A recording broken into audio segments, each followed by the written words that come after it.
The fact finder, सच्चाई से रूबरू।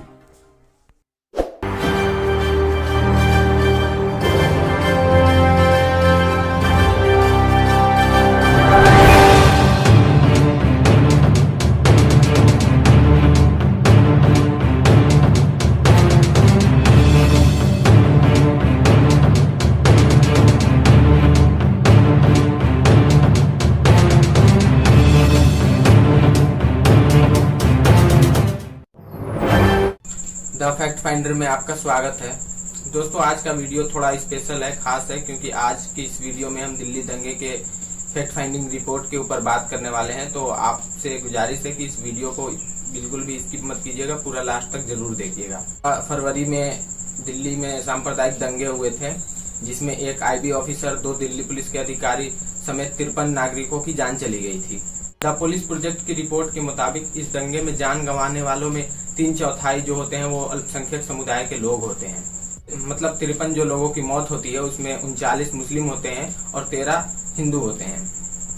29 मई को देश के गृह मंत्री अमित शाह के पास कॉल फॉर जस्टिस नाम की एक दिल्ली की NGO ने एक रिपोर्ट पेश की, जिसमें दावा किया कि ये रिपोर्ट दिल्ली दंगे की फैक्ट फाइंडिंग रिपोर्ट है।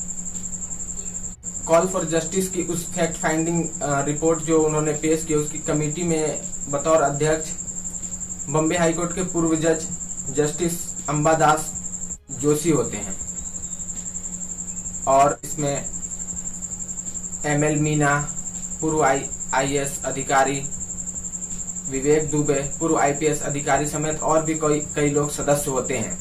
दोस्तों, इस रिपोर्ट को फैक्ट फाइंडिंग रिपोर्ट कहना गलत होगा, क्योंकि इस रिपोर्ट में बहुत सारी फेक न्यूज, गलत जानकारियां हैं, एक तरफी रिपोर्टिंग की गई है। इसमें सिर्फ एक पक्ष दिखाया गया है दंगे का, दूसरा पक्ष नहीं दिखाया गया है। दोस्तों, जब आप इस रिपोर्ट को पढ़ेंगे तो आपको खुद अंदाजा लग जाएगा कि इस रिपोर्ट में किस तरीके से एक नैरेटिव बनाने की कोशिश की जा रही है कि दंगे जो है मुसलमानों ने कराए हैं। उसी का हम आप इसमें जिक्र करने वाले हैं। इस रिपोर्ट के पहले चैप्टर में ये लिखा हुआ है कि नागरिकता संशोधन कानून CAA के लिए जो प्रदर्शन चल रहा है, उन प्रदर्शनकारियों के तमाम कोशिशों के बावजूद भी इस प्रदर्शन को अंतर्राष्ट्रीय स्तर पर न सामाजिक न राजनीतिक किसी तरीके का कोई समर्थन नहीं मिला, जो कि ये दावा उनका बिल्कुल आधारहीन है। क्योंकि आप सभी को पता होगा कि anti-CAA प्रोटेस्ट सिर्फ भारत तक सीमित नहीं था, बल्कि एशिया और यूरोप के कई बड़े शहरों में हुआ था। वो अलग बात है कि भारतीय मीडिया ने उन प्रदर्शनों को नजरअंदाज कर दिया था, मगर अंतर्राष्ट्रीय मीडिया ने उन प्रदर्शनों को खूब दिखाया था। इसी तरीके से चैप्टर नंबर 5 के पेज नंबर 21 पर इस रिपोर्ट में लिखा हुआ है कि anti-CAA प्रोटेस्ट जो चल रहा था उसके लिए महिलाओं को 500 रुपए और पुरुषों को 700 से 800 रुपए शिफ्ट वाइज दिए जा रहे थे, और ये प्रदर्शन पिछले 1.5 महीनों से शिफ्टों में चलाया जा रहा था। और इसको सबूत के तौर पर तारिक फतेह का ट्वीट का स्क्रीनशॉट उन्होंने लगाया है। तारिक फतेह ने ये जो वीडियो ट्वीट करके दावा किया था कि प्रदर्शन में हिस्सा लेने के लिए लोगों को पैसे बांटे जा रहे हैं, जब इसकी फैक्ट चेक की गई, अल्ट न्यूज ने 2 मार्च को ही इसकी फैक्ट चेक की थी, जिसमें यह पाया गया था कि ये दिल्ली दंगों में पीड़ितों को आर्थिक रूप से मदद दी जा रही थी। तो आप देखिए कि जिस दावे की पहले ही पड़ताल की जा चुकी है, उसको लेकर के रिपोर्ट बनाई जाती है कि anti-CAA प्रोटेस्ट पैसों से चलाया जा रहा है। इसी तरीके से इस रिपोर्ट के 6ठे चैप्टर के एक हिस्से में लिखा हुआ है कि सामाजिक कार्यकर्ता हर्ष मंदर ने कहा कि सुप्रीम कोर्ट में हमारी कोई आस्था नहीं है, और सुप्रीम कोर्ट ने अयोध्या, राम मंदिर, कश्मीर और NRC मामले पे धर्मनिरपेक्षता और मानवता की रक्षा नहीं की। अब न्याय सिर्फ सड़कों पर होगा। जामिया के भाषण के पास का एक वीडियो सोशल मीडिया पर वायरल हो रहा था, इसका पहले ही फैक्ट चेक किया जा चुका है। द क्विंट और बूम और अल्ट न्यूज ने भी इसका फैक्ट चेक किया था, जिसमें ये फेक पाया गया था। हर्ष मंदर ने कहा था कि मानवता और प्रेम की आदर्श पर गढ़ी गई संविधान की आत्मा की रक्षा के लिए लोगों को सड़कों पर आना चाहिए। इसी तरीके से दोस्तों 4 जगह पर पेज नंबर 3, 9, 13 और 43 पर यह दावा किया गया है कि दिल्ली दंगे के पहले ही उमर खालिद ने कहा था कि ट्रम्प के आने से पहले दंगे होंगे। अपने इस दावे के सोर्स के तौर पर, सबूत के तौर पर पेज नंबर 3 और 48 में ओप इंडिया का नाम लिया है। ओप इंडिया एक फर्जी न्यूज फैलाने की पोर्टल है, उसका हमने एक्सपोज पहले ही कर दिया है। अगर आपने वो वीडियो नहीं देखा है तो डिस्क्रिप्शन में ओप इंडिया एक्सपोज का दोनों पार्ट का लिंक दिया हुआ है, उसे जाकर जरूर देख लें। ओप इंडिया सांप्रदायिकता और फेक न्यूज किस तरीके से फैलाती है उसमें पूरी डिटेल में आपको मिल जाएगी। यहाँ पर उमर खालिद के जिस वीडियो की बात की जा रही है वो 17 फरवरी का महाराष्ट्र के अमरावती में दिया गया भाषण का होता है, जो अभी भी आपको यूट्यूब पर मिल जाएगा। इस दावे के भी फैक्ट स्वतंत्र मीडिया द्वारा चेक किया जा चुका है, जिसमें ये भी दावा बिल्कुल गलत पाया जाता है। बल्कि इसके उल्टा उमर खालिद ने कहा था कि महात्मा गांधी ने हमें लड़ने का बहुत बड़ा हथियार अहिंसा और सत्याग्रह दिया है। हम नफरत का जवाब नफरत से नहीं देंगे, हिंसा का जवाब हिंसा से नहीं देंगे। वो हम पर लाठी डंडे बरसाएंगे, हम तिरंगा लेकर डटे रहेंगे।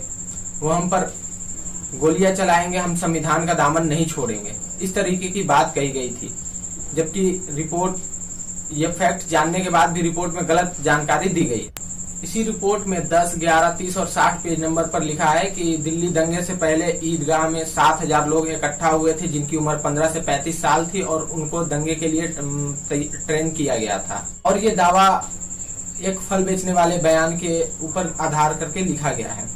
अल्ट न्यूज ने इस दावे की पड़ताल की थी, जिसमें उसको कहीं से कोई इस तरीके की जानकारी नहीं मिली। इसके बाद एसएचओ से अल्ट न्यूज ने कांटेक्ट किया तो एसएचओ ने भी इस तरीके की कोई घटना होने से इनकार कर दिया।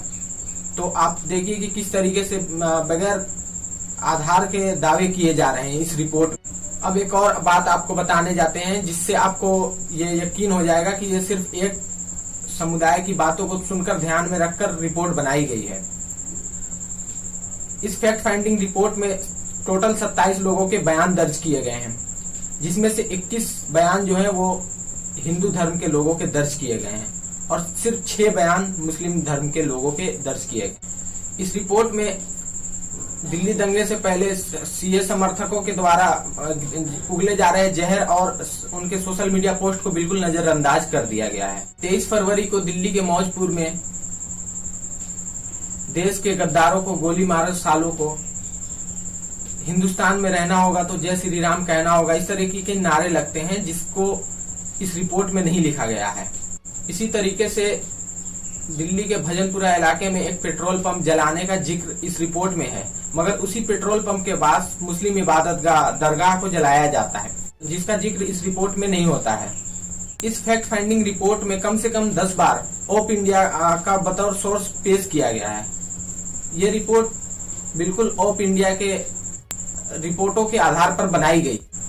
कॉल फॉर जस्टिस की इस रिपोर्ट, जिसे फैक्ट फाइंडिंग रिपोर्ट कहा जा रहा है दिल्ली दंगे का, इसमें कई गलत दावे हैं, जिनका पहले ही फैक्ट मीडिया चैनलों ने कर दिया है। रिपोर्ट के कई हिस्सों में और बयानों से साफ ये दिखता है कि इसमें सिर्फ एक समुदाय की बातों को सुनकर उसके आधार पर रिपोर्ट तैयार की गई है, या यूं कह लीजिए कि ये नैरेटिव बनाने की कोशिश की है कि दिल्ली दंगों के लिए सिर्फ मुसलमान जिम्मेदार हैं।